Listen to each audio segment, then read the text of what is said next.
بسم الله والحمد لله والصلاة والسلام على أشرف رسول الله وعلى آله الفائزين برضا الله أما بعد الصلاة والسلام عليك يا سيدنا يا رسول الله خذ بأيدينا قلت حيلتنا أدركني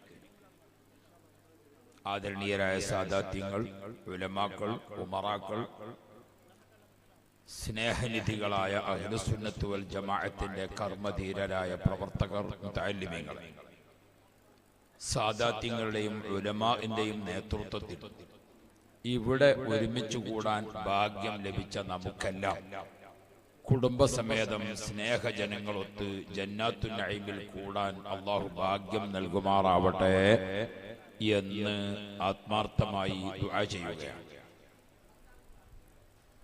മഞ്ഞനാടി അൽമദീനയിൽ ഒരു പ്രസംഗം ചെയ്യാൻ വേണ്ടിയല്ല വിനീതനായ ഞാൻ വന്നത്. ബഹുമാനപ്പെട്ട ഷറഫുൽ ഉലമ അബ്ബാസ് ഉസ്താദ് അല്ലാഹു ആഫിയത്തുള്ള ദീർഘായുസ് നൽകണേ അല്ലാഹ്. എപ്പോഴും ദുബായിൽ വെച്ചും നാട്ടിൽ വെച്ചും കോഴിക്കോട് കാഞ്ഞങ്ങാട് മറ്റു സമ്മേളനങ്ങളിലെല്ലാം വെച്ച് കാണുമ്പോൾ ഈ സ്ഥാപനത്തെക്കുറിച്ചും ഇതിന്റെ ഉയർച്ചയെ സംബന്ധിച്ചും ഇതിന്റെ വളർച്ചയെ സംബന്ധിച്ചും ഒരു 2 മിനിറ്റ് അവസരം കിട്ടിയാൽ പറയുകയും ഈ വഴിക്കെല്ലാം വരുമ്പോൾ നിങ്ങൾ സ്ഥാപനത്തിൽ വരണം എന്ന് എപ്പോഴും സന്തോഷത്തോടു കൂടെ പറയുകയും ചെയ്യും. ഈ സിൽവർ ജൂബിലി നിശ്ചയിച്ച് ഉറപ്പിച്ചപ്പോൾ ഒരു ദിവസം പൂർണ്ണമായും ഇവിടെ നിങ്ങൾ ഉണ്ടാകണം എന്ന് ഉസ്താദ് പറഞ്ഞു. ഞാൻ ഇന്ന് രാവിലെ ഒരു 10:30 മണിക്ക് വന്ന് ഉസ്താദിന്റെ ആ വാക്ക് അനുസരിച്ച് ഇവിടെ ഇരിക്കുകയാണ്. ബഹുമാനപ്പെട്ട പേരോട് ഉസ്താദ് നല്ല വഅദ് പറയാൻ കാത്തിരിക്കുന്നുണ്ട്. ഒരു കാര്യം ഞാനും നിങ്ങളും അറിയാൻ ഉണർത്തുന്നത്, ഷെയ്ഖുമാർ മശായിഖുമാർ എന്ന് പറയുന്നതിന്റെ നാം ഉപയോഗിക്കുന്ന പദമാണ് ഗുരുക്കൾ എന്ന്. ഗുരു എന്ന പദം അത് സംസ്കൃത ഭാഷയാണ്. സംസ്കൃതത്തിൽ ഗുരു എന്ന് പറഞ്ഞാൽ ഗു എന്ന് പറഞ്ഞതിന്റെ അർത്ഥം ഇരുട്ട് എന്നാണ്. രു എന്ന് പറഞ്ഞാൽ അതിന്റെ അർത്ഥം പ്രകാശം എന്നാണ്.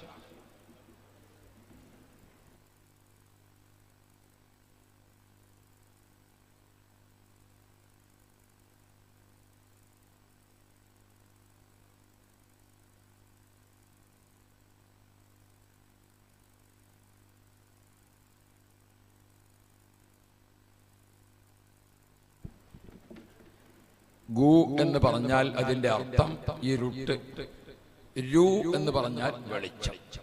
അപ്പൊ ഗുരു എന്ന് പറഞ്ഞാൽ നമ്മുടെ ഹൃദയത്തെ അന്ധകാരത്തിൽ നിന്ന് പ്രകാശത്തിലേക്ക് വഴി കാണിക്കുന്ന ആൾ, നമ്മുടെ ഹൃദയത്തെ ഇരുട്ടിൽ നിന്ന് വെളിച്ചത്തിലേക്ക് കൊണ്ടുവരുന്ന ആൾ. ആ ഇരുട്ട് ഏതെല്ലാം ആണെന്ന് ഞാൻ നിങ്ങളെ പറഞ്ഞറിയിക്കേണ്ട കാര്യമില്ല. കുഫ്രിയത്തിന്റെ ഇരുട്ടിൽ നിന്ന് ഈമാനിന്റെ വെളിച്ചത്തിലേക്ക്, ബിദ്അത്തിന്റെ ഇരുട്ടിൽ നിന്ന് സുന്നത്തിന്റെ വെളിച്ചത്തിലേക്ക്, നരകത്തിന്റെ ആളിക്കത്തുന്ന കറുത്തിരുണ്ട ഇരുട്ടിൽ നിന്ന് സ്വർഗത്തിന്റെ പ്രഭയിലേക്ക്, അങ്ങനെ നമ്മുടെ ഹൃദയത്തെയും നമ്മുടെ ശരീരത്തെയും എല്ലാം ശാശ്വതമായ വിജയമാകുന്ന വെളിച്ചത്തിലേക്ക് നയിക്കുന്ന ആൾ എന്നാണ് ഗുരു എന്ന് പറഞ്ഞാൽ അതിന്റെ അർത്ഥം. ആ ഗുരുക്കളെ ആദരിച്ചും ബഹുമാനിച്ചും അവരോട് അദബും മര്യാദയും കാണിച്ചുകൊണ്ടല്ലാതെ നമ്മുടെ ഈമാനിന് ഒരിക്കലും സുരക്ഷിതത്വം ലഭിക്കുകയില്ല. അല്ലമാ റാസി റളിയല്ലാഹു അൻഹു മൂസാ നബി അലൈഹിസ്സലാമിന്റെ ചരിത്രം വിശദീകരിക്കുന്ന സ്ഥലത്ത് രേഖപ്പെടുത്തിയത് കാണും. എന്താണത്? ഫറോവ ചക്രവർത്തിയും മൂസാ നബി അലൈഹിസ്സലാമും ഹാറൂൻ നബി അലൈഹിസ്സലാമും ഫറോവയെയും ആളുകളെയും ഇസ്ലാമിലേക്ക് ക്ഷണിച്ചുകൊണ്ട് സംസാരിക്കുമ്പോൾ ആയുധബലം ഫറോവയുടെ കയ്യിലാണ്, ആൾബലം ഫറോവയുടെ കയ്യിലാണ്, പട്ടാളത്തിന്റെ ബലം അവിടെയാണ്, സാമ്പത്തിക ബലം അവിടെയാണ്, അധികാരം അവിടെയാണ്. എന്നാൽ ആ അധികാരങ്ങളും പട്ടാളവും ആയുധങ്ങളും ഒക്കെയുള്ള ഫറോവയുടെ അടുക്കലേക്ക് മൂസാ നബി അലൈഹി സ്വലാമിനെ പറഞ്ഞയക്കുമ്പോൾ വഖൂലാ ലഹു ഖൗലൻ ലയ്യിന, മധുരമുള്ള വാഗ്ദാരണികൾ പറയണം. ആർക്ക് കേട്ടാലും വാളോങ്ങി പിടിച്ചിരിക്കുന്ന ആൾ വെട്ടാൻ മറന്നു പോകുന്ന രീതിയിൽ കഠിനമായ ശത്രു അദ്ദേഹത്തിന്റെ ശത്രുത മനസ്സിൽ നിന്ന് അലിഞ്ഞു പോകുന്ന രീതിയിൽ എത്ര വലിയ വിരോധിയുടെയും മുഖത്ത് പുഞ്ചിരി വരുന്ന രീതിയിൽ മധുരമുള്ള വാക്കുകൾ സംസാരിച്ച് അവരെ ആയുധത്തെ, അവരെ സാമ്പത്തിക ശേഷിയെ, അവരെ പട്ടാള ബലത്തെ കീഴ്പ്പെടുത്തണം എന്നാണ് അല്ലാഹു സുബ്ഹാനഹു വ തആല മൂസാ നബി അലൈഹി സ്വലാമിനും ഹാറൂൻ നബിക്കും കൊടുത്തിരിക്കുന്ന ഓർഡർ. സനദ് വാങ്ങിയും അല്ലാതെയും സമൂഹ മധ്യത്തിലേക്ക് പോകുന്ന പണ്ഡിത ശ്രേഷ്ഠരെ നമ്മുടെ മുഖഭാവം, നമ്മുടെ പുഞ്ചിരി, നമ്മുടെ വാഗ്ദ്വാരണികൾ, നമ്മുടെ സംസാരങ്ങൾ ആരെയും കീഴ്പ്പെടുത്തുന്ന തരത്തിലായിരിക്കണം. അങ്ങനെ ആ സംസാരം തുടരുമ്പോൾ അവിടെ ഒരു മത്സരത്തിന്റെ വേദി ഒരുങ്ങിയല്ലോ. ഏതായിരുന്നു ആ മത്സരത്തിന്റെ വേദി? ഫറോവയെ കീഴ്പ്പെടുത്തിക്കൊണ്ടും ഫറോവയും ജനങ്ങളെയും മത്സരിച്ചുകൊണ്ടും തൗഹീദിന്റെ കലിമ പ്രഖ്യാപിച്ചപ്പോൾ അത് മെസ്മരിസവും മുഅ്ജിസത്തും തമ്മിലുള്ള ഒരു ഏറ്റുമുട്ടലിന്റെ വേദിയിലേക്ക് എത്തി. ഫറോവയുടെ പ്രഖ്യാപന പ്രകാരം, ഫിർഔനിന്റെ ആഹ്വാന പ്രകാരം ആ നാട്ടിലുള്ള എല്ലാ മെസ്മരിസത്തിന്റെ ആളുകളും നിറഞ്ഞു കവിഞ്ഞു ഇതുപോലത്തെ ഒരു മൈതാനി. ആ മൈതാനിയിൽ നിറഞ്ഞു കവിഞ്ഞപ്പോൾ മത്സരാർത്ഥികളായി വന്നിരിക്കുന്ന ഒട്ടേറെ സാഹിര്യങ്ങൾ. മൂസാ നബി അലൈഹിസ്സലാമും ഹാറൂൻ നബിയും ഒരു പക്ഷത്ത്, രാജ്യം മുഴുവനും ഒരു പക്ഷത്ത്. അവിടെ മത്സരം ആരംഭിച്ചു. മത്സരം ആരംഭിച്ചപ്പോൾ ദയനീയമായി മത്സരാർത്ഥികളായി വന്ന സാഹിര്യങ്ങളെല്ലാം ദയനീയമായി പരാജയപ്പെട്ടത് ബോധ്യപ്പെടുമ്പോൾ സ്വാഭാവികമായും മത്സരത്തിന് വന്നിരിക്കുന്ന ആളുകൾ പരാജയം സമ്മതിക്കുകയില്ല. ഒന്ന്. രണ്ട്, പരാജയം സമ്മതിച്ചാൽ തന്നെ എതിര് കക്ഷിയുടെ പാർട്ടിയിലേക്ക് ചേരുകയില്ല. മത്സരത്തിന് വന്നിരിക്കുന്ന ആളുകൾ അങ്ങനെയാണ്. പണ്ടൊരു മൗലവി പ്രസംഗിക്കുമ്പോൾ പറഞ്ഞു, ഞാൻ പേരോടിന്റെ ചെരുപ്പെടുത്തോളാം. അദ്ദേഹം പ്രസംഗിച്ചതിന് നല്ല വ്യക്തമായ മറുപടി കൊടുത്തിട്ട് എടുക്കണം ചെരുപ്പ് എന്ന് പേരോട് ഉസ്താദ് മുമ്പ് പറഞ്ഞു. പക്ഷേ അത് മത്സരത്തിന് വന്നിരിക്കുന്ന ആളുകൾ ഹക്ക് സമ്മതിക്കുകയില്ല. സമ്മതിച്ചാൽ തന്നെ എതിര് കക്ഷിയിൽ ചേരുകയില്ല, ചേർന്നാൽ തന്നെ അത് നിലനിൽക്കുകയില്ല. എന്നാൽ ഫറോവയുടെ ഭാഗത്ത് മത്സരിക്കാൻ വന്ന സാഹിര്യങ്ങൾ മുഴുവനും ഉറക്കെ പ്രഖ്യാപിച്ചു, ആമന്നാ ബിറബ്ബി മൂസാ വറബ്ബി ഹാറൂൻ. മത്സരാർത്ഥികളായി വന്നിരിക്കുന്ന സാഹിര്യങ്ങൾ ഉറക്കെ പ്രഖ്യാപിക്കാൻ, ഞങ്ങൾ മൂസാ നബിയുടെയും ഹാറൂൻ നബിയുടെയും റബ്ബിനെ കൊണ്ടുള്ള വിശ്വാസം ഞങ്ങൾ ഇതാ പ്രഖ്യാപിക്കുന്നു. തോൽവി സമ്മതിച്ചു. പോരാ, എതിര് കക്ഷിയുടെ ഭാഗത്ത് അവർ ചേർന്നപ്പോൾ ഫറോവയുടെ പ്രഖ്യാപനം, ലൗഖത്യഅന്ന അർജുലക്കും, നിങ്ങളെ കൈകാലുകൾ ഞാൻ വെട്ടിമുറിക്കും. നിങ്ങളോട് ആരാണ് എന്നോട് സമ്മതം ചോദിക്കാതെ ഇത് പ്രഖ്യാപിക്കാൻ വേണ്ടി പറഞ്ഞത് എന്ന പ്രലോഭനത്തിന്റെയും പ്രകോപനത്തിന്റെയും എല്ലാ ഭീഷണിയും വന്നപ്പോൾ സാഹിര്യങ്ങളായ മത്സരാർത്ഥികൾ ഈമാനിൽ ഉറച്ചു നിന്നു. ഈ നിലപാട് എടുക്കാൻ എങ്ങനെയാണ് സാഹിര്യങ്ങൾക്ക് സാധിച്ചത് എന്ന് ചർച്ച ചെയ്യുകയാണ് ഇമാം റാസി റളിയല്ലാഹു അൻഹു. അവിടെ ഇമാം റാസി തങ്ങൾ പറയുന്നത്, മത്സരാർത്ഥികൾക്ക് എതിര് കക്ഷിയിൽ ചേരാൻ, എതിര് കക്ഷിയിൽ ഉറച്ചു നിൽക്കാനും, പ്രകോപനങ്ങളെ ഭയപ്പെടാതെ ഉറക്കെ ഈമാൻ പ്രഖ്യാപിക്കാനും സാധിച്ചത് മത്സരത്തിന് വന്നപ്പോഴും അവരൊരു അദബ് പാലിച്ചു. എന്തായിരുന്നു ആ അദബ്? എല്ലാ മൈതാനിയും നിറഞ്ഞു കവിഞ്ഞു നിൽക്കുന്ന സമയത്ത് സാഹിര്യങ്ങളായ മത്സരാർത്ഥികൾ വന്നിട്ട് മൂസാ നബി അലൈഹി സ്വലാമിന്റെ മുന്നിൽ ബഹുമാനിച്ചു നിന്നിട്ട് ചോദിച്ചു, ആരാണാവോ ആദ്യം തുടങ്ങേണ്ടത്? ഈ മത്സരം ആരാണാവോ ആദ്യം തുടങ്ങേണ്ടത് എന്ന് ചോദിച്ചു. മൂസാ നബി അലൈഹി സ്വലാമിന് മുമ്പിൽ ആരാണ് ആദ്യം തുടങ്ങേണ്ടത് എന്ന അദബ് ചോദിച്ചപ്പോൾ മൂസാ നബി അലൈഹി സ്വലാം പറഞ്ഞു, അൽഖൂ മാ അൻതും തുൽഖൂൻ, നിങ്ങളെ കഴിവുകളൊക്കെ നിങ്ങൾ പ്രകടിപ്പിച്ചോളൂ, നിങ്ങൾക്ക് എന്തൊക്കെ ചെയ്യാൻ സാധിക്കും അത് നിങ്ങൾ ചെയ്തോളൂ.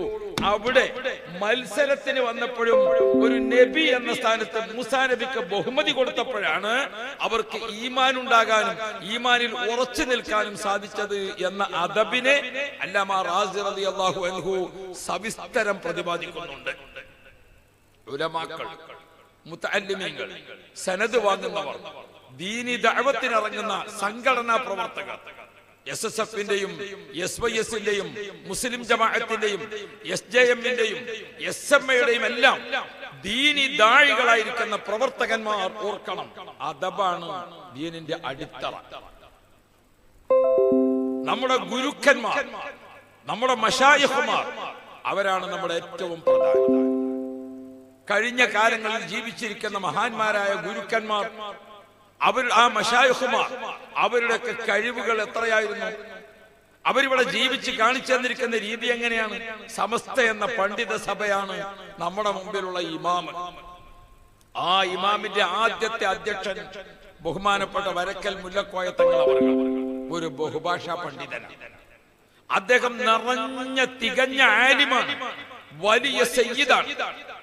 വരക്കൽ മുല്ലക്കോയ തങ്ങൾ താമസിക്കുന്ന സ്ഥലത്ത് പുതിയങ്ങാടി എന്ന കോഴിക്കോട് പട്ടണത്തിൽ വരക്കൽ മുല്ലക്കോയ തങ്ങൾ താമസിച്ചപ്പോൾ അന്നത്തെ നൈസാപൂർ ഗവൺമെന്റ് അന്ന് ബഹുമാനപ്പെട്ട വരക്കൽ മുല്ലക്കോയ തങ്ങളെ വീടുള്ള സ്ഥലത്ത് പ്രത്യേകം ഒരു റെയിൽവേ സ്റ്റേഷൻ സ്ഥാപിച്ചു. അവിടെ ജനങ്ങൾ ധാരാളമായി വരാൻ തുടങ്ങി. അങ്ങനെയാണ് കോഴിക്കോട് പുതിയ ഒരു അങ്ങാടി ഉണ്ടാകുന്നത്, പുതിയങ്ങാടി. ആ പുതിയങ്ങാടിയിൽ ബഹുമാനപ്പെട്ട വരക്കൽ മുല്ലക്കോയ തങ്ങൾ താമസിക്കുമ്പോൾ ബഹുമാനപ്പെട്ട തങ്ങളവർകൾ ആചാര്യബാഹു, വലിയ മനുഷ്യനാണ്.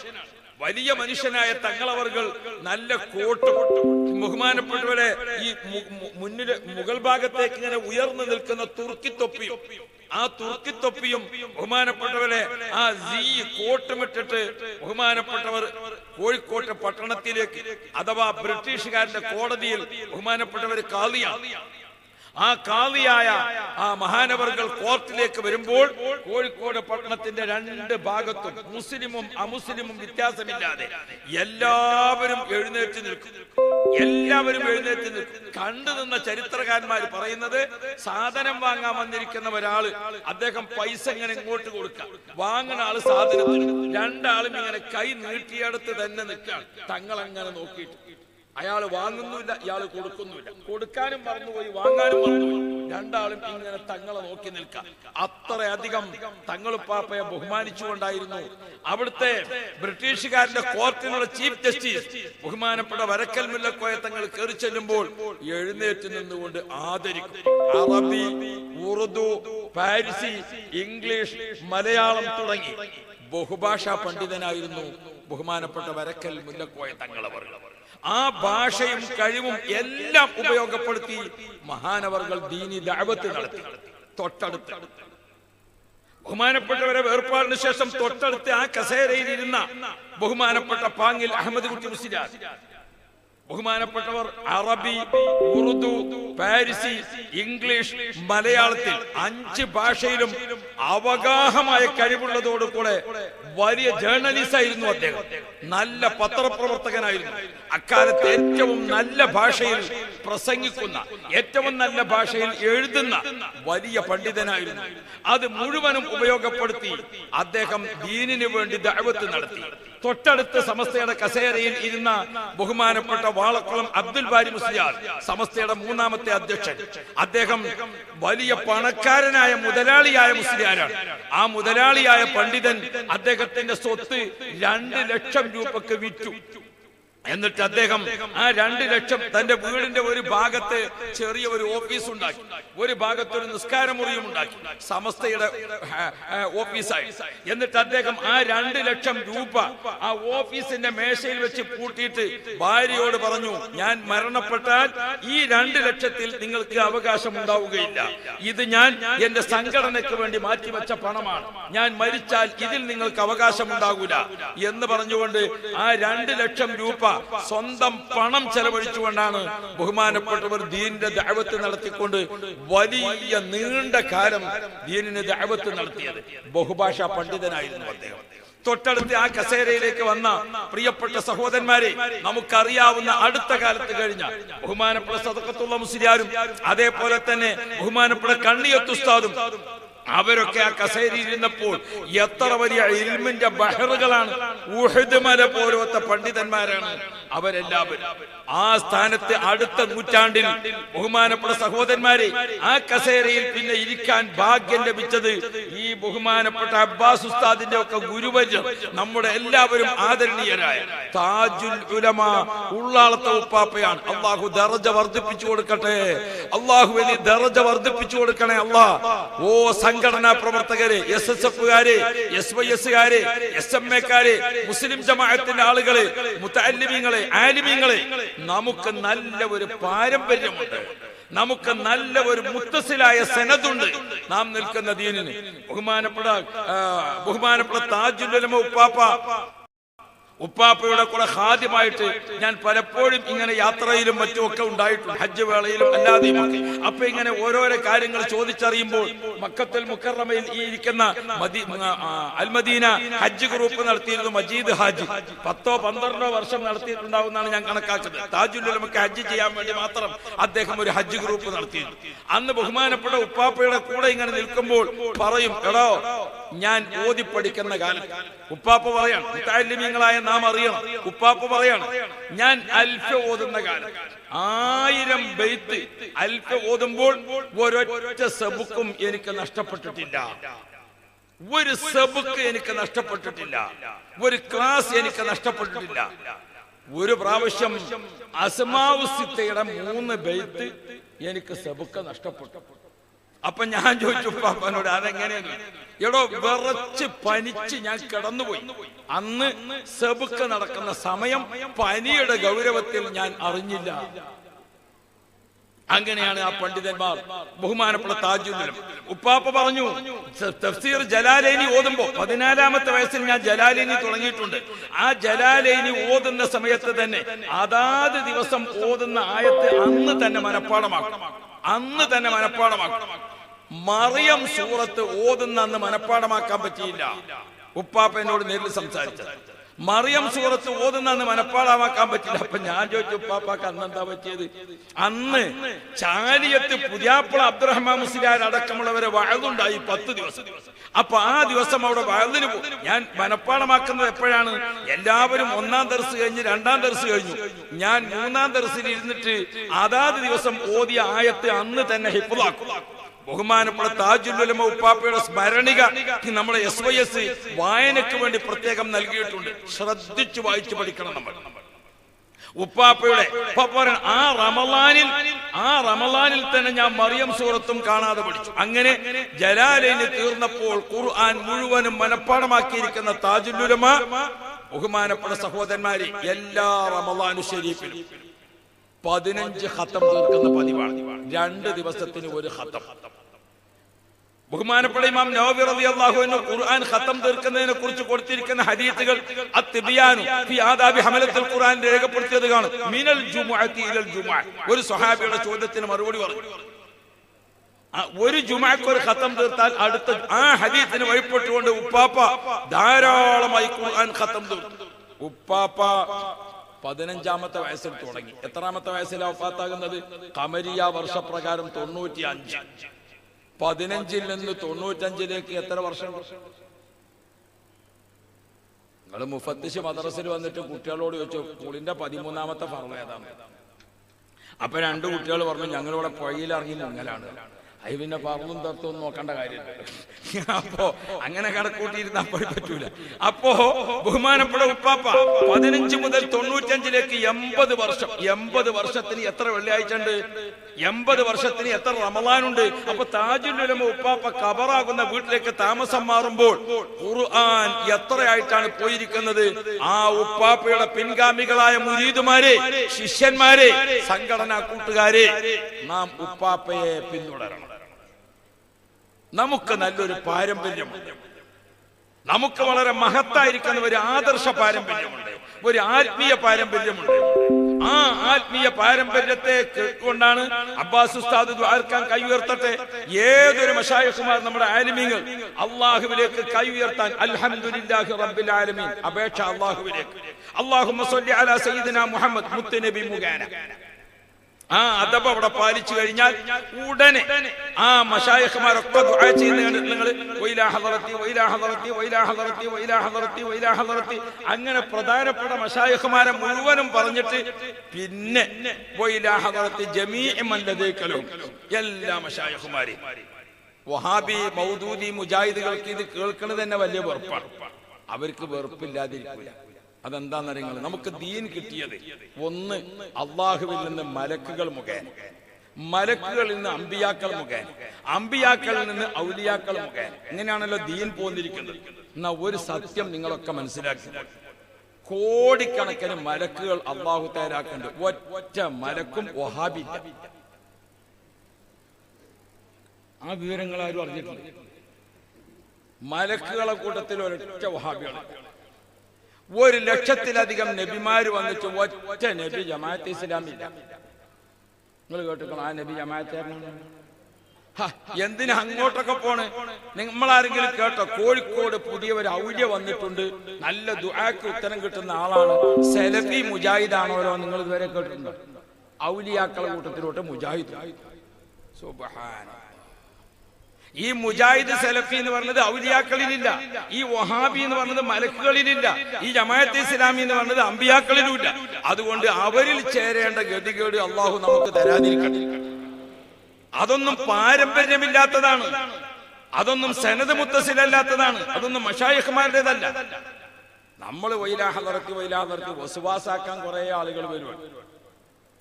എത്ര വൈലാ ഹദറത്തി പറഞ്ഞാലും നമുക്ക് കുഴപ്പമില്ല. എന്തുകൊണ്ട്? അള്ളാഹുവിന്റെ ദീൻ പഠിപ്പിക്കുന്നത് ഓതിയ ആൾക്ക് ഒറിജിനൽ പ്രതിഫലം, മിസില് സവാബ് ആർക്കൊക്കെ നിയ്യത്ത് ചെയ്തോ അവർക്കൊക്കെ എന്ന് പറഞ്ഞാൽ, എന്റെ കൈകളിൽ ഈ പേപ്പർ ഉദാഹരണം, ഇത് ഇതിന്റെ ഒറിജിനലാണ്. ഞാൻ ഇങ്ങോട്ട് വരുമ്പോ ഇതിന്റെ 1000 ഫോട്ടോ കോപ്പി എടുത്തു. എന്നിട്ട് 1000 ഫോട്ടോ കോപ്പി എടുത്തിട്ട് നിങ്ങൾക്കൊക്കെ വൈലാ ഹദറത്തി വൈലാ ഹദറത്തി വൈലാ ഹദറത്തി എല്ലാവർക്കും ഫോട്ടോ കോപ്പി ഒറിജിനലിന്റെ കയ്യിൽ തന്നെ വെച്ചു. വല്ല കുഴപ്പമുണ്ടോ? അതുതന്നെയാണ് നമ്മൾ ചെയ്തുകൊണ്ടിരിക്കുന്നത്. പ്രിയപ്പെട്ട സഹോദരന്മാർ, ഒന്നിരിക്കലും മതം പഠിക്കാം അല്ലെങ്കിൽ ശാസ്ത്രം പഠിക്കാം, രണ്ടും ഇല്ലെങ്കിൽ പിന്നെ വഹാബി ആകാൻ നല്ലത്. അള്ളാഹു നമ്മളെ കാക്കട്ടെ. ഞാൻ എന്റെ പ്രിയപ്പെട്ട സുന്നത്ത് ജമാഅത്തിന്റെ ദായികളായ കർണാടകത്തിൽ മുസ്ലിം ജമാഅത്ത്, കർണാടക മുസ്ലിം ജമാഅത്ത് രൂപീകരിച്ച് വലിയ പ്രഖ്യാപനം ആയിക്കഴിഞ്ഞു. SSF-ഉം KCF-ഉം ഒക്കെ നാട്ടിലും ഇവിടെയും ഗൾഫിലും ഒക്കെ പ്രവർത്തിച്ചുകൊണ്ടിരിക്കുന്നുണ്ട്. പ്രിയപ്പെട്ട കൂട്ടുകാരെ, ഇപ്പോൾ ഞാൻ നേരത്തെ പറഞ്ഞ താജുൽ ഉലമയുടെയും അതേപോലെ തന്നെ പിന്നെ ആ കസേരയിലേക്ക് വന്നത് നമുക്കറിയാം, ബഹുമാനപ്പെട്ട നൂറുൽ ഉലമാ MA ഉസ്താദ്. അല്ലാഹുവേ ദറജ വർദ്ധിപ്പിക്കണേ അല്ലാഹ്. ഞാൻ പറയാതെ നിങ്ങളൊക്കെ നേരിൽ കണ്ട് തബറുക്കും മറ്റുമൊക്കെ വാങ്ങിയിരിക്കുന്ന മശായിഖുമാരിൽ പ്രധാനിയാണ് ബഹുമാനപ്പെട്ട MA ഉസ്താദ്. നമ്മുടെ നാട്ടിൽ നമുക്ക് ചരിത്രത്തിലേക്ക് നോക്കിയാൽ പേരോട് ഉസ്താദിനെ ഇരുത്തി ഞാൻ ദീർഘിപ്പിക്കുകയല്ല. പേരോട് ഉസ്താദ് ഇന്ന് രാവിലെ പുറപ്പെട്ടതാണ്. അപ്പൊ കുറെ അങ്ങനെ യാത്രയും കാര്യങ്ങളൊക്കെ ആയിട്ട് ആരെങ്കിലും കുറച്ച് പറഞ്ഞെങ്കിൽ എന്ന് മൂപ്പര് വിചാരിക്കുന്നുണ്ടാവും. അപ്പൊ ഇൻഷാ അല്ലാഹ് ഞാൻ വേഗത്തിൽ നിർത്തും. അപ്പോ ബഹുമാനപ്പെട്ട റസൂലുള്ളാഹി സ്വല്ലല്ലാഹു അലൈഹി വസല്ലം തങ്ങൾക്ക് ശേഷം ദീൻ 4 ഖലീഫമാരെ ഏറ്റെടുത്തു. അൽ ഖുലഫാഉൽ അർബഅ. ഖുലഫാഉൽ അർബഅയുടെ ശേഷം 4 അയിമ്മത്തുകളെ ഏറ്റെടുത്തു. അൽ അയിമ്മത്തുൽ അർബഅ. പിന്നീട് അൽ അഖ്താബുൽ അർബഅ, 4 ഖുതുബീങ്ങളെ ഏറ്റെടുത്തു. അവിടെയൊക്കെ നമുക്ക് 4 മഹാന്മാരെ ഏറ്റെടുക്കുന്നത് കാണും. നമ്മുടെ രാജ്യത്ത് പരിശുദ്ധ ഇസ്ലാം അതിശക്തമായ ഒരു വെല്ലുവിളി നേരിട്ടപ്പോൾ 4 മശായിഖുമാർ മുന്നോട്ട് വന്നു. ആരായിരുന്നു അത്? താജുൽ ഉലമാ, ഉള്ളാളത്തെ ഉപ്പാപ്പ. അല്ലാഹു ദർജ വർദ്ധിപ്പിക്കട്ടെ. രണ്ടാമത്തത് നൂറുൽ ഉലമാ MA ഉസ്താദ്. അല്ലാഹു ദർജ വർദ്ധിപ്പിക്കട്ടെ. മൂന്നാമത്തത് കൻസുൽ ഉലമാ ചിത്താരി ഉസ്താദ്. അല്ലാഹു ദർജ വർദ്ധിപ്പിക്കട്ടെ. ആ 4 മഹാന്മാരിൽ പിന്നെ ആരാണ് ഏറ്റവും പ്രധാനി? സുൽത്താനുൽ ഉലമാ കാന്തപുരം ഉസ്താദ്. അല്ലാഹുവേ ആഫിയത്ത് നൽകണേ അല്ലാഹ്, ഇസ്സത്ത് നൽകണേ അല്ലാഹ്, ദീർഘായുസ് നൽകണേ അല്ലാഹ്. 4 മഹാന്മാർ ഒരുമിച്ച് അത് ഏറ്റെടുത്തപ്പോൾ 3 പേരും നമ്മെ വിട്ടുപിരിഞ്ഞിട്ടുണ്ട്. വരക്കൽ മുല്ലക്കോയ തങ്ങളുപ്പാപ്പ മുതൽക്ക് ഇങ്ങോട്ട് കഴിഞ്ഞ കാലത്ത് ജീവിച്ചിരിക്കുന്ന എല്ലാ മശായിഖുമാരിൽ നിന്നും സിൽസിലയായി അതിന്റെ പൊരുത്തം വാങ്ങിയിട്ട് വരുന്ന അതോടൊപ്പം മക്കത്തുൽ മുക്കറമയിലെ സയ്യിദ് അലവി മാലിക്, അബ്ബാസ് മാലിക്, അതുപോലെ തന്നെ മുഹമ്മദ് മാലിക് റഹ്മത്തുള്ളാഹി അലൈഹി, അതേപോലെ മദീനയിലെ ഹസൻ ഷദ്ദാദ് തങ്ങൾ, അതേപോലെ തന്നെ കുവൈത്തിലെ ആഷിം ദിഫായി തങ്ങൾ, യമനിൽ ഇപ്പോഴും ജീവിച്ചിരിപ്പുള്ള ഹളറമൗത്തിലെ ബഹുമാനപ്പെട്ട ഉമർ ഹഫീദ് തങ്ങൾ തുടങ്ങി ലോക പണ്ഡിതന്മാർ, വഫാത്തിൽ കടക്കുന്ന ലോക പണ്ഡിതന്മാരായ മഹാന്മാർ, സുലൈമാനുൽ ജസൂലി തങ്ങൾ ദലായിലുൽ ഖൈറാത്തിന്റെ മഹാന, ബഹുമാനപ്പെട്ടവരുടെ കാൽക്കൽ പോയിട്ട് AP ഉസ്താദ് പൊട്ടിക്കരയുന്നത് നിങ്ങൾ കണ്ടില്ലേ? അടുത്ത ആഴ്ച ഉസ്താദ് മുഹീദ്ദീൻ ശേഖ് തങ്ങളെയും റിഫായി ശേഖ് തങ്ങളെയും കാണാൻ വീണ്ടും പോകുന്നു. ഇമാം ഷാഫി റളിയല്ലാഹു അൻഹു അടക്കമുള്ള എല്ലാ മഹാന്മാരുടെയും അവരൊക്കെ പൊരുത്തം വാങ്ങിയിട്ടാണ് ബഹുമാനപ്പെട്ട ശൈഖുന കാന്തപുരം ഉസ്താദ്. എന്തെല്ലാം ആക്ഷേപങ്ങളാണ് ലോകത്ത് നടക്കുന്നത്. AP ഉസ്താദിനെ പോലെ ആക്ഷേപങ്ങളും അധിക്ഷേപങ്ങളും കേട്ട ഒരാളെ അടുത്ത നൂറ്റാണ്ടുകൾക്കൊന്നും പറയാൻ സാധ്യമല്ല. എന്നാൽ നിങ്ങൾ എപ്പോഴെങ്കിലും ഉസ്താദിനെ ഒരു ക്ഷീണിച്ച മുഖമായി കണ്ടിട്ടുണ്ടോ? ഉസ്താദ് ഇങ്ങനെ ആലോചിച്ച് ഇങ്ങനെ ഇരിക്കുന്നത് നിങ്ങൾ കണ്ടിട്ടുണ്ടോ? ഇല്ല. പണ്ട് കേരളത്തിൽ ഒരു മൗലവിയെ കാണാനില്ലാതായപ്പോൾ അദ്ദേഹത്തെ പറ്റി അന്വേഷണം. അപ്പോൾ മലപ്പുറത്ത് ചുവന്ന കുന്ന് എന്ന് പറഞ്ഞിട്ടൊരു മലയുണ്ട്. ആ മലയിൽ അയാൾ ഒളിച്ചിരിക്കുകയോ കുഴിച്ചിട്ടിരിക്കുകയോ ഒക്കെ ചെയ്തിരിക്കുന്നു. അപ്പൊ അന്ന് ഇത് മാന്തുന്ന മെഷീനൊന്നും കേരളത്തിൽ വല്ലാതെ വന്നിട്ടില്ല. കോയമ്പത്തൂരിൽ പണം അടച്ചെങ്കിലേ വരുള്ളൂ സാധനം. അതാണ് അന്ന്. അങ്ങനെ കോയമ്പത്തൂരിൽ നിന്ന് ഒരു സാധനം ഇങ്ങനെ വരിക. അപ്പൊ എല്ലാവരും ഇങ്ങനെ അത്ഭുതത്തോടു കൂടെ നോക്കി വരുന്ന മെഷീൻ ഇങ്ങനെ കണ്ടപ്പോൾ വലിയൊരു സാധനം ഒരു ദാപത്തിലുറന്ന് ഇങ്ങനെ വരിക. അപ്പൊ അതിന്റെ വയറുമ്പൽ ഇങ്ങനെ എഴുതി വെച്ചിരിക്കണ പള്ളം വരി എന്താ എഴുതിയിരിക്കണത്? JCB, ജനാബ് ചേകനൂർ ബാക്കവി എന്നാണ് എഴുതി. ഇത് കണ്ടപ്പോ എല്ലാരും കൂടി ബേജാറായി. ഇങ്ങനെ അങ്ങോട്ട് മലന്റെ മുകളിലേക്ക് കയറി. കുട്ടികളൊക്കെ JCB എന്ന് കണ്ടപ്പോ അങ്ങനെയാ വായിച്ചത്. ജനാബ് ചേകനൂർ ബാക്കവി എന്നാ വായിച്ചത്. അപ്പൊ ഈ മലന്റെ മുകളിൽ കയറി മാന്ത് എത്രയോ അടിയൊക്കെ കുഴിച്ച് അവിടെ ഒന്നും കാണാൻ. അപ്പൊ ഉദ്യോഗസ്ഥന്മാരെല്ലാം കൂടിയിട്ട് ഈ JCB അവിടെ നിർത്തിയിട്ട് അവരൊക്കെ പോയി. ഇനി രാവിലെ വരാം. രാവിലെ ഈ ഉദ്യോഗസ്ഥന്മാരൊക്കെ വരുമ്പോൾ JCB ഇങ്ങനെ ദ്വാരക്കണ്, പടച്ചോനെ കാന്തപുരത്തെ കാക്കണേ. അന്ന് മുതൽക്കാണ് JCB ദ്വാരക്കൽ തുടങ്ങി. ആ കഥ നിങ്ങളുണ്ട്. അപ്പൊ ഞാൻ ഓർമ്മപ്പെടുത്തുന്നത് ഇതൊക്കെ ഉണ്ടായിട്ടും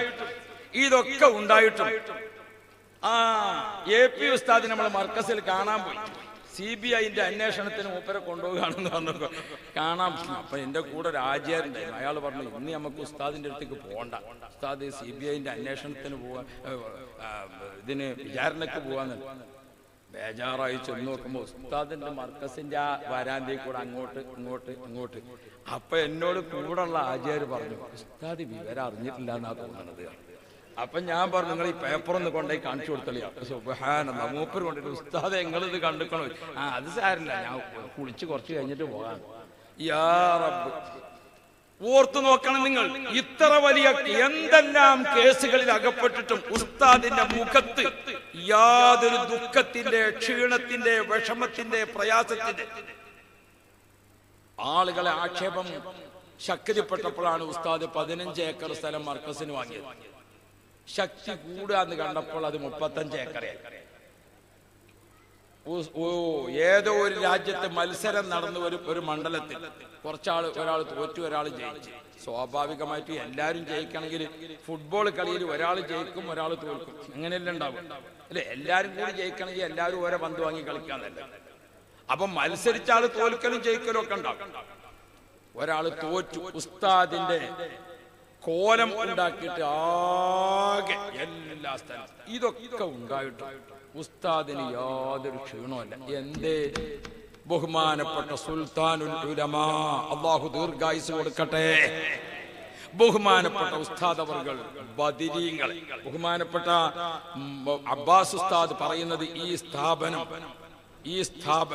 മുത്തുനബിയുടെ സ്വല്ലല്ലാഹു അലൈഹി വസല്ലം, മുത്തുനബി സ്വല്ലല്ലാഹു അലൈഹി വസല്ലം തങ്ങളെ പൊരുത്തമുള്ള ബദരീങ്ങളെ സമ്മതമുള്ള സ്ഥാപനമാണ്.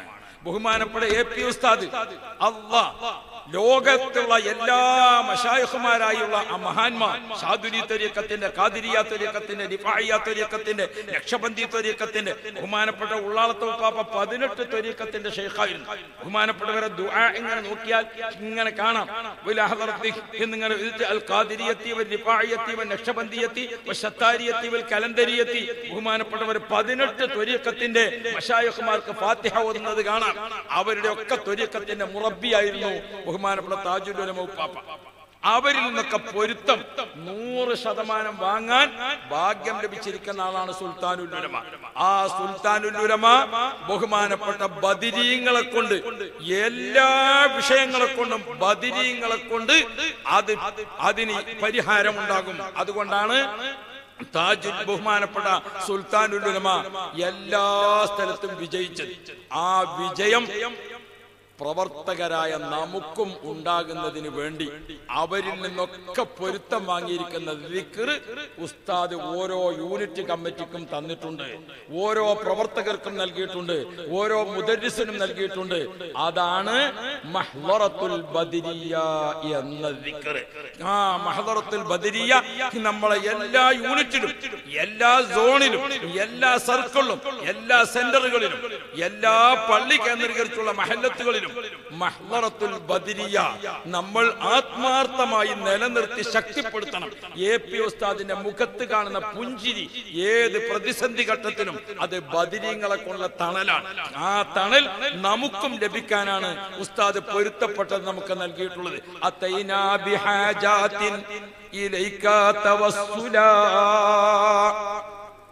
أتينا بحاجات إليك توسلا بأصحاب بدر فاكشفا كل كربتي صلاة على نور الوجود وآله بأصحاب بدر. കണ്ടോ, ബദരീങ്ങൾ അടക്കം എല്ലാ സ്വഹാബാക്കളെയും തവസ്സുലാക്കിയിട്ടുള്ള അത് നമ്മുടെ ഏറ്റവും പ്രധാനമാണ്. ഇതിലെല്ലാം മശായിഖുമാർ മുതൽ അല്ലാഹു സുബ്ഹാനഹു വ തആല വരെയുള്ള സിൽസില പൊരുത്തം, അതാണ് ഗുരുക്കൾ, അതാണ് മശായിഖുമാർ. അതുകൊണ്ട് സുന്നത്ത് ജമാഅത്തിന്റെ കൂട്ടുകാരെ നാം ആ പൊരുത്തത്തിൽ നിൽക്കണം. ബഹുമാനപ്പെട്ട അബ്ബാസ് ഉസ്താദ് ഇവിടെ ഇനിയും ഇതിന്റെ വികസനത്തിന്, ഇതിന്റെ സ്ഥിരമായ നടത്തിപ്പിന് ഇങ്ങനെയെല്ലാം തുടങ്ങി വിവിധ പദ്ധതികൾ ആലോചിച്ചു വെച്ചതിലേക്ക് നിങ്ങളുടെയൊക്കെ വിലപ്പെട്ട സഹായം ലഭിക്കുന്നതിന്, പ്രവർത്തകന്മാരായ ആളുകൾ സംഭാവനകൾ സ്വീകരിക്കുന്നതിന്, നിങ്ങളൊക്കെ സമീപിക്കുന്നതിന് ബഹുമാനപ്പെട്ട ഉസ്താദ് നിങ്ങളിലേക്ക് ആളുകളെ വിടുന്നുണ്ട്. ബഹുമാനപ്പെട്ട പേരോട് ഉസ്താദിന്റെ വഅദ് നടക്കുന്നു. നിങ്ങളെല്ലാം അതിലേക്ക് വിലപ്പെട്ട സഹായങ്ങൾ എല്ലാവരും നൽകണമെന്ന് കൂടി ഉണർത്തി നമ്മുടെ സഅദിയ 50 വർഷം പൂർത്തിയാകുമ്പോൾ അതിന്റെ ഗോൾഡൻ ജൂബിലി നടക്കാൻ പോകുന്നു അടുത്ത വർഷം. ഗോൾഡൻ ജൂബിലി ഏത് മാസത്തിൽ എന്നത് അതിന്റെ പ്രഖ്യാപനത്തിൽ നമുക്ക് കേൾക്കാം. ഇൻഷാ അല്ലാഹ് ഈ മാസം ഫെബ്രുവരി 13 രാവിലെ 10 മണിക്ക് മംഗലാപുരം ടൗൺ ഹാളിൽ അതിന്റെ പ്രഖ്യാപനം നടക്കുന്നുണ്ട്. ഈ പ്രവർത്തകരെല്ലാം അതിലേക്ക് ക്ഷണിക്കാൻ കമ്മിറ്റിയുടെ ഉത്തരവാദപ്പെട്ടവർ അറിയിച്ചതനുസരിച്ച് നിങ്ങളെ എല്ലാവരെയും അതിലേക്ക് ക്ഷണിച്ചുകൊണ്ട് ഞാൻ എൻ്റെ പ്രിയപ്പെട്ട സംഘടനാ കൂട്ടുകാരോട് നമ്മുടെ ഒരുപാട് കഴിവ് കുറവ് അത് പരിഹരിച്ചു തരും സംഘടന. നമ്മുടെ ഒരുപാട് അറിവ് കുറവ് അത് പരിഹരിച്ചു തരും സംഘടന. നമ്മുടെ ഒരുപാട് സ്വാധീനക്കുറവ് അത് പരിഹരിച്ചു തരും സംഘടന. നമ്മുടെ കഴിവ് കുറവ് കൊണ്ട് നാം പുറകോട്ട് മാറി നിൽക്കുന്ന കാര്യത്തിൽ നമുക്ക് പ്രചോദനവും പ്രോത്സാഹനവും മോട്ടിവേഷനുമായി ഒപ്പം നിന്നു തരും നമ്മുടെ പ്രസ്ഥാനം. അതുകൊണ്ട് പ്രസ്ഥാനത്തിനൊപ്പം ഒട്ടി നിന്ന് നാം നമ്മുടെ ദീനി ദഅവത്ത് ശക്തിപ്പെടുത്തണം. ബഹുമാനപ്പെട്ട അബ്ബാസ് ഉസ്താദ് പ്രായമായി, നേരത്തെ പോലെ ഓടിച്ചാടി പോകാൻ പറ്റാത്ത അവസ്ഥയിൽ ശരീരപ്രകൃതി എത്തി. എന്നാലും ഈ കാണുന്ന എല്ലാവരെക്കാളും വിശ്രമമില്ലാതെ പ്രവർത്തിക്കുന്നത് അബ്ബാസ് ഉസ്താദും ബഹുമാനപ്പെട്ട സുൽത്താനുൽ ഉലമ ഉസ്താദും ഒക്കെ അടക്കമുള്ളവർ തന്നെയാണ്. ഇവിടെ നേരത്തെ വന്ന ബഹുമാനപ്പെട്ട മാണി ഉസ്താദ്, അതേപോലെ തന്നെ ബേക്കൽ ഉസ്താദ്, അവരൊക്കെ വേഗം വേഗം പോയത് മതിയാക്കി പോയതല്ല. ഉറക്കം കുറഞ്ഞു പോയാൽ നാളെ അവർക്കുണ്ടാകുന്ന ക്ഷീണം ഓർത്തുകൊണ്ട് ബഹുമാനപ്പെട്ട ഖുറാത്തങ്ങൾ അടക്കമുള്ളവർ അള്ളാഹുവെ എല്ലാവർക്കും ആഫിയത്ത് നൽകണേ അല്ലാ, ദീർഘായുസ് നൽകണേ അല്ലാ, അവരുടെയൊക്കെ തണൽ ഞങ്ങൾക്ക് കൂടുതൽ കാലം നിലനിർത്തി തരണേ അല്ലാ. അതുകൊണ്ട് ബഹുമാനപ്പെട്ട അബ്ബാസ് ഉസ്താദിന്റെ മനസ്സിന് ക്ഷീണം വരാതെ, ബഹുമാനപ്പെട്ട അബ്ബാസ് ഉസ്താദിനെ ഹൃദയം കൊണ്ട് നല്ല പോലെ സന്തോഷിപ്പിച്ചും ഇവിടുത്തെ പ്രവർത്തകർക്കും നമുക്കും ഒരുമിച്ച് നിൽക്കാൻ അള്ളാഹു ഭാഗ്യം നൽകുമാറാവട്ടെ എന്ന് ദുആ ചെയ്ത്, നിങ്ങളൊക്കെ ദുആ ചെയ്യണേ എന്ന് വസിയത്ത് ചെയ്ത്, നിലമ്പൂരിൽ ഞങ്ങൾ നടത്തുന്ന മജ്മഅ് എന്ന സ്ഥാപനം 2000 കുട്ടികൾ പഠിക്കും. ഇപ്പോൾ മില്ലേനിയം മുതൽക്കുള്ള 15 വർഷം നമ്മളൊരു സുഖത്തിന്റെ കാലഘട്ടത്തിലാണ്. പണം കൊണ്ടും മറ്റു സ്വാധീനം കൊണ്ടും മറ്റു കഴിവുകൊണ്ടും ഒക്കെ ഇപ്പൊ ഗൾഫും നാടും ഒക്കെ അല്പം സാമ്പത്തിക മാന്യമുള്ളപ്പോൾ നാം ക്ഷീണിച്ചു പോകാതെ നമുക്ക് മുന്നേറണം. ഇൻഷാ അല്ലാഹ് പേരോട് ഉസ്താദിനെ ഇരുത്തി എന്റെ സംസാരം അധികമായെങ്കിൽ നിങ്ങൾ ക്ഷമിക്കണേ എന്ന് അപേക്ഷിച്ചുകൊണ്ട് ബഹുമാനപ്പെട്ട പേരോട് ഉസ്താദ് നടത്തുന്ന സിറാജുൽ ഹുദ നമുക്കറിയാം. ഞങ്ങളൊക്കെ SSFകാരായി പ്രവർത്തിക്കുമ്പോൾ പേരോട് ഉസ്താദ് SSFന്റെ സ്റ്റേറ്റ് പ്രസിഡന്റ് ആകുമ്പോൾ ഞാൻ ഡെപ്യൂട്ടി പ്രസിഡന്റ് ആയിരുന്നു. അന്ന് ഞങ്ങളെ മീറ്റിംഗ് ചേരുന്ന സമയത്ത് ആ മീറ്റിംഗിലേക്ക് റാഡോ വാച്ച് കെട്ടി വരുന്ന ഒരേ ഒരാള് പേരോട് ഉസ്താദ് മാത്രമാണ്. അന്ന് ബഹുമാനപ്പെട്ട പേരോട് ഉസ്താദ് മാത്രമാണ് റാഡോ വാച്ച് കെട്ടി വരിക. എന്തുകൊണ്ട്? പേരോട് ഉസ്താദിന്റെ ഉപ്പ നല്ല കച്ചവടക്കാരനാണ്. ആ കച്ചവടക്കാരനായ ഉപ്പ നല്ലൊരു ആലിമിനെ നമുക്ക് സമ്പാദിച്ചു. ആ ഉപ്പയുടെ ദറജ നീ വർദ്ധിപ്പിക്കണേ അല്ലാഹ്.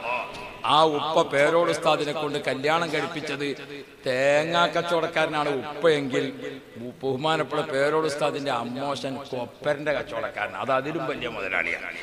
അപ്പോ ഭാര്യന്റെ ഉപ്പയും സ്വന്തം ഉപ്പയും 2 ഉപ്പാരും നല്ല മുതലാളിമാരാണ്.